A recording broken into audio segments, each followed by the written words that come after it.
कि फलनवा जन भगा के लेल बा कत ओकरा पर हमार नाच बा। अरे ई कौन एंटरटेनमेंट रे भाई, ई कौन मनोरंजन है। ई जितना सब ई पिक्चर बनावत रह स कोनो मुद्दा रहत बाना, कोनो मुद्दा नहीं रहत। आ दोषिया खाली उहे नहीं खस, दोषिया बना देखे वाला भी दर्शक हमरी रहुआ सब देख के ना कहत जा सुन कुछ हो जो ने मन तो ने गाते तरह। नमस्कार, जैसा कि आप सभी जानते हैं मैं शंकर कुमार रावत, मुझे आप प्रभारी प्रधानाध्यापक पूर्व माध्यमिक विद्यालय शेरवा कला के रूप में जानते होंगे और आप मुझे जो हमारी आगामी वेब सीरीज है बदला उसके निर्देशक के रूप में भी जान सकते हैं। कई सारे सवाल कई लोग कर रहे थे कि ऐसा मतलब क्या आन पड़ा कि आपको ये सब करना पड़ा, मतलब आपको फिल्म बनाना पड़ा, कोई टेलीफिल्म बनाना पड़ा, कोई शॉर्ट वीडियो बनाना पड़ा। ये चीज़ बहुत सारे सवाल हैं, कई लोगों की इच्छाएं हैं। तो इससे पहले कि मैं उनके सवालों का जवाब दूं, मैं अपना कुछ मंतव्य और अपना कुछ वक्तव्य बता देना चाहता हूं। चूँकि मैं रहने वाला हूं ग्रामीण क्षेत्र का, इस वजह से भी नहीं बल्कि इस वजह से कि मैं मानता हूं कि हमारा जो असली भारत होता है वो गांव में बसता है और गांवों की संस्कृति जुड़ी है हमारी मातृभाषा भोजपुरी से। और इस भाषा को, भोजपुरी भाषा को, अभी मैं भोजपुरी में, चूँकि पूरी वीडियो में भोजपुरी में ही बनाऊंगा, लेकिन मैं उनको कनेक्ट करना चाहता हूं अपनी इस वीडियो से जो कि हिंदी भाषी हैं और भोजपुरी को दोयम दर्जे का समझा जाता है। क्योंकि बहुत सारे मेरे ऐसे दोस्त हैं जो हिंदी भाषी तो हैं लेकिन उनको भोजपुरी बहुत ही प्यारी, बहुत ही मीठी भाषा लगती है। इसके लिए उनका तहे दिल से शुक्रिया अदा करते हैं।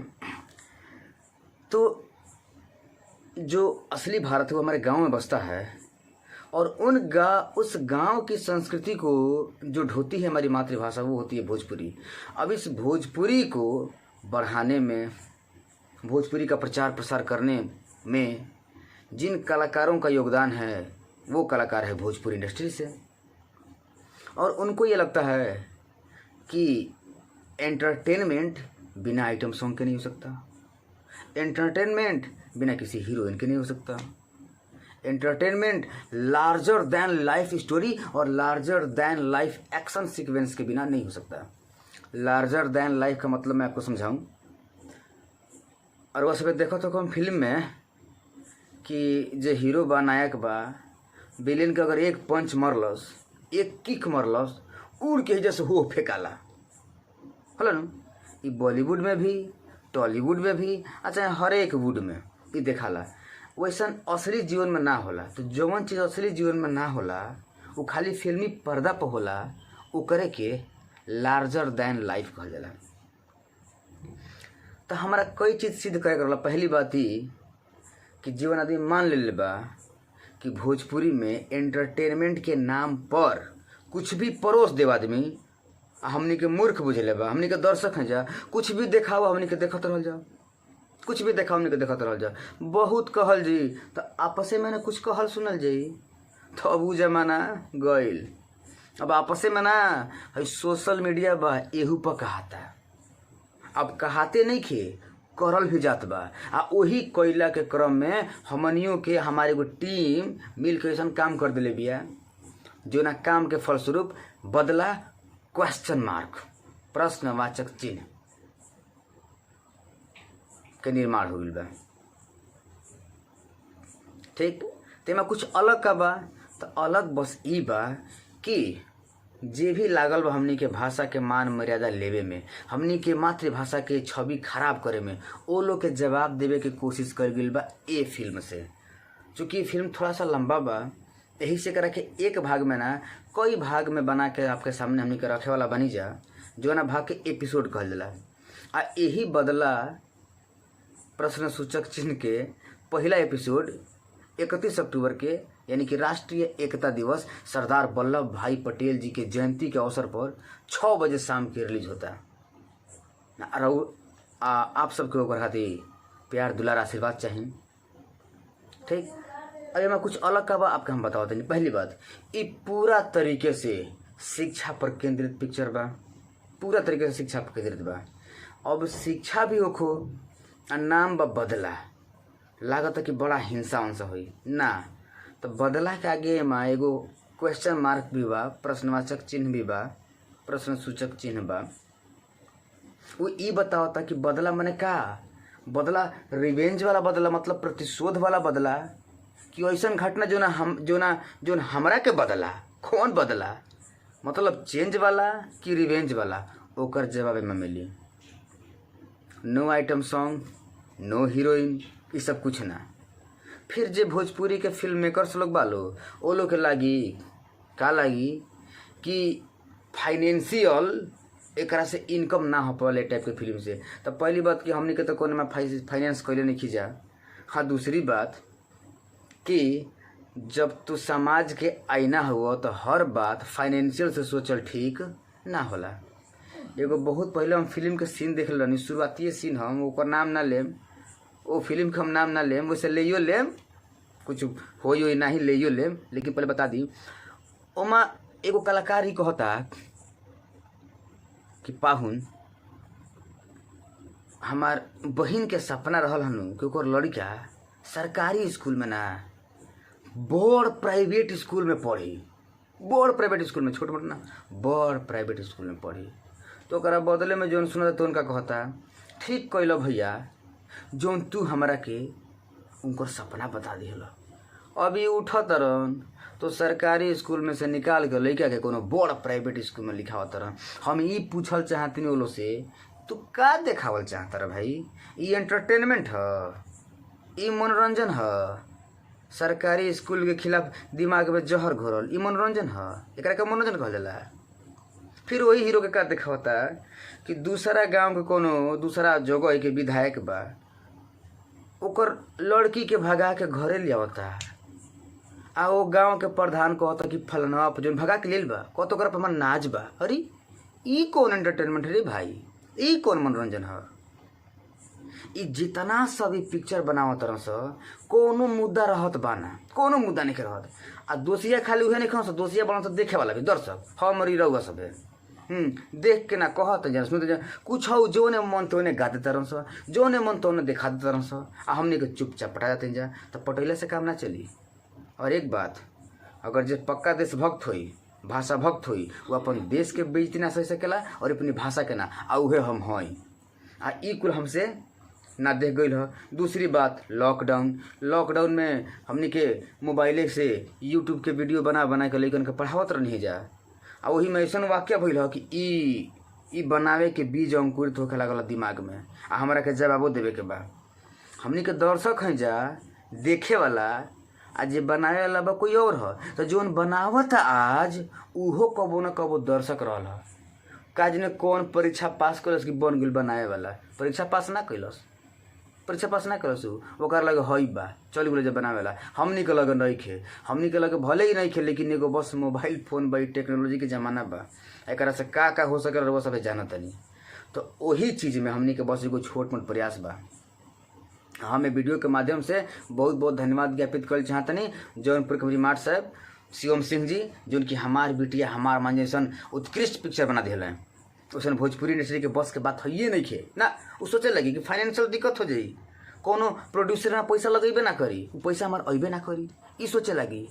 हमने निहर आदमी जो कि धरातल पर काम करते गाँव के बीच में, आ जो गाँव के ठीक से जानतो नहीं खे, वो लागत गाँव के चर्चा करे। मॉरिशस में तो, फिजी में तो, गुयाना में देखा होता कि गाँव के मतलब भैया भइल। कोनो पिक्चर में तनी मोटिवेशन टाइप के कोनो दे दो ना, गाँव के संस्कृति के नाश कर दिले बड़ा सा। कबो कबो तो ऐसा देखा दिल कि कोनो देखा होता गाँव के लड़की के हीरोइन के, ओकर ना माई के पता बा ना बाप के पता बा। अरे ती कौन एंटरटेन करते रे भाई? अब भोजपुरी अपना का बुझाता कि हम बहुत विकास कर ले बनी, तनी पाकिस्तान पर फिल्म का बना दिलस, वो बिना सिर पैर के अपना के बॉलीवुड के बाप समझता। अब नया परिकल बना सब जाता सब विदेश में बनावे, नहीं हुआ चलो लंदन तो हई तो हऊ तो बनाता सब विदेश में, काते में नाम होता है। अरे असली रस हमने के गांव के खेत में, गांव के बगीचा में, गांव के गली में छुपल बा, ओकरे के ठीक से खोज ना लस रे भाई। खोजस तो ई को लिखो से खोजत नाश करके रख दिल बा सही। हम चूँकि सरकारी अध्यापक है, बड़ा खराब लागेला। शनिवार हइयो हो, जब गलती से भी कोनो लड़का अगर भोजपुरी गा दिहलस तो दूसरा का कहला सर जी देखिए भोजपुरी गावता, मतलब ओकरा दिमाग में का हो गइल बा, भोजपुरी के मतलब अश्लीलता, भोजपुरी के मतलब गंदगी, आ गलती ओकरा में नहीं खे। ओकरा के जैसन सुनावत आदमी वैसन सुनता, कम से कम वो जानत तो बा कि गंदगी बे माँ। लेकिन बजावत के बाद तू और हम ट्रैक्टर पर बजावत रह, गली गुच्ची में बजावत रह। कोनो शादी ब्याह तार फंक्शन बिना अश्लील गाना के होइए नहीं कर सकत। कोनो के नाम ले तरह से गाना में, कोनो गायकार, कोनो गायक केहू के नाम ले तरह से, कोई बोले वाला होइए नहीं है।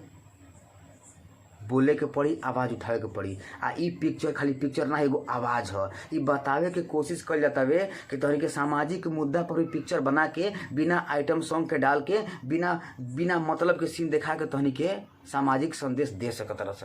हाँ, अगर तहनी के ई कहत रह कि फाइनेंशियल दिक्कत हो जी, हमनी के पैसा जितना लगा उतना ना आ पाई, तो एक मतलब कि तू फाइनेंस खाती ही खाली बनावत रे। तो ये मत कहो कि सामाजिक संदेश देतनी, ये मत कहो कि सामाजिक संदेश देतनी, गलत बात गई।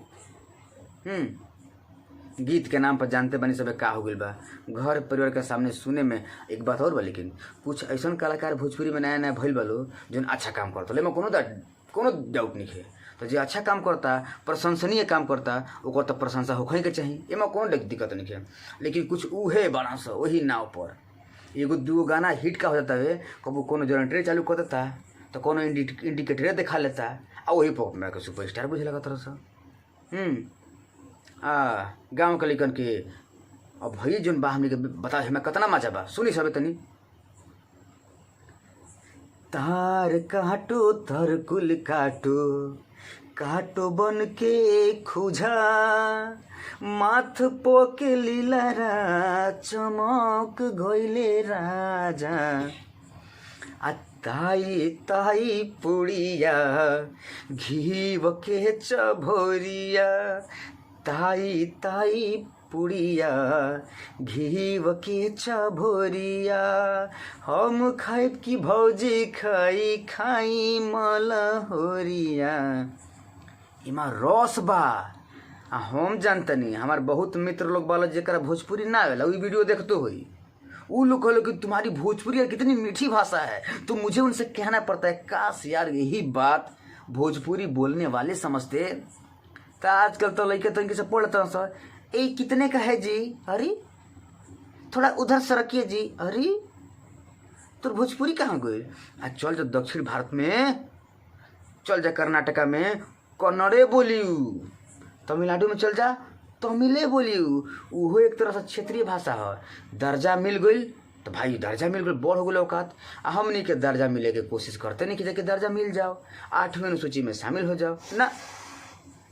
अरे कुछ गायकार कितना सुंदर गईले बा कि आलू बेच चना बेच बेच खरी कहानी के तरफ गईले बन स कि बेचना भैया अखिया के पानी, अखिया के पानी लेकिन तो बेच दिल बड़ा सा, बेच दिल बड़ा सा। लड़कियों के गाना है सुना था ना, घोटे भी नहीं करत।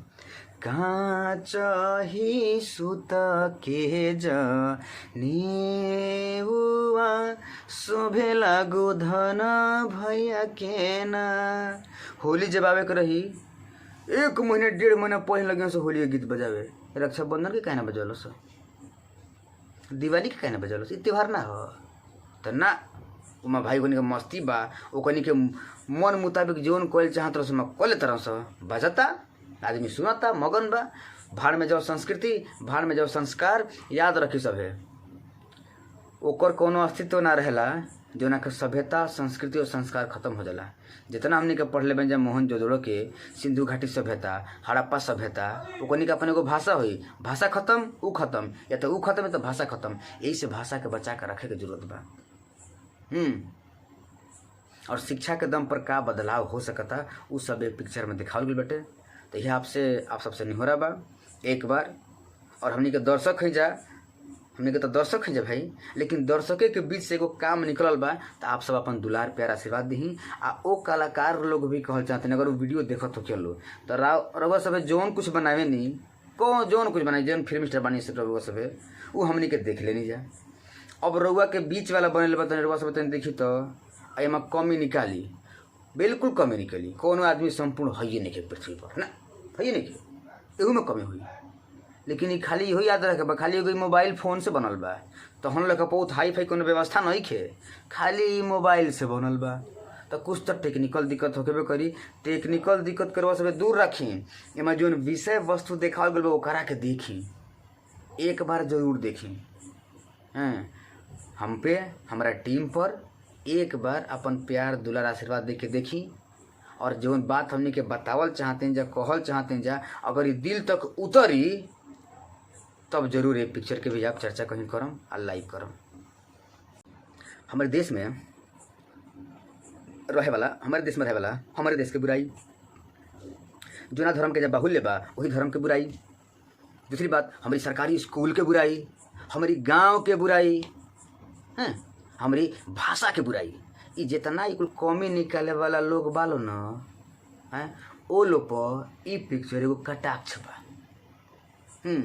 बाटे तो पूरा शिक्षा पर आधारित कि शिक्षा के दम पर हमने कैसे अपन में बदलाव लिया सके नहीं जा। बदला जोन होला वो हिंसक प्रवृत्ति को होला, हैं नकारात्मक होला, लेकिन जोन बदलाव बा उ सकारात्मक होखी। तो यही बदलाव के बारे में बात करता ये पिक्चर बदला। इस ओकरा टैग लाइन में नीचे लिखल बा रिवेंज और चेंज। ठीक, तो ये से सबसे नहीं हो रहा बटे, बहुत कुछ हमें मिली, बहुत कुछ हम बता भी नहीं पावत, लेकिन ये वीडियो के माध्यम से हम बहुत बहुत आभार कर चाहतनी शिवम सिंह सर के जौनपुर के, अपन अजीत कुमार सिंह जी बड़े भैया हमारे गांधीनगर के प्रधानाध्यापक, और हमारे विद्यालय की स्टाफ, हमारे विद्यालय के बच्चे, हमारे खंड शिक्षा अधिकारी महोदय श्री पंकज चतुर्वेदी जी, उनका भी मैं धन्यवाद ज्ञापित करता हूं, और हमारे जिले के जिला बेसिक शिक्षा अधिकारी श्री शिव नारायण सिंह जी, और ऐसे तमाम नाम हैं। उच्च प्राथमिक विद्यालय निहालपुर जो कि शिक्षा गढ़वार मेरे ही पड़ता है, वहाँ का अध्यापकों का, प्राथमिक विद्यालय शेरवा कला वहाँ का अध्यापकों का फहरिस्त बहुत लंबी है, ये मैं खुद पिक्चरों में भी डालूंगा, फहरिस्त बहुत लंबी है। फिलहाल इस वीडियो में बस इतना ही, और आप लोग इस पिक्चर को जरूर देखें और अपना प्यार दुलार आशीर्वाद दें। धन्यवाद। जय हिंद, जय भारत।